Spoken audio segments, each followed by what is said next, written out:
Hello guys, mag-test ko sa akong colon. Ito yung gagamitin ko. Ito yung box, dito mo ilagay yung stool mo.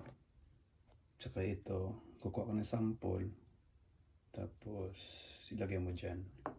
Ito yung preservatives. Ilagay yung stool dito. Lagay mo yung preservatives. Ito lagay sa CR, pang upuan mo. And there is, ito yung mga paperworks nila. Kailangan ko ipadala ito ngayon through UPS. Tapos dito ko ilagay sa box. Sealed na sealed ito.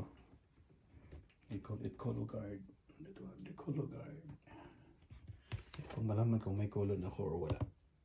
Right? Okay, tapos gawin ko ito doon sa CR namin. Okay. Para malaman. Tapos, ito yung sample label, pangalan, kunwari, tapos date o anong oras, tapos itong each of this one, ilagay dito, at saka dito. Then, padala sa UPS. See, imagine that guys, mga igsuon day, ang imong istol, ipadala pa, i-package, karoon lang ko kadungog nga, i-package. Well, wala mo sa hospital, of course, you know. Understandable na kayo, okay? Bye.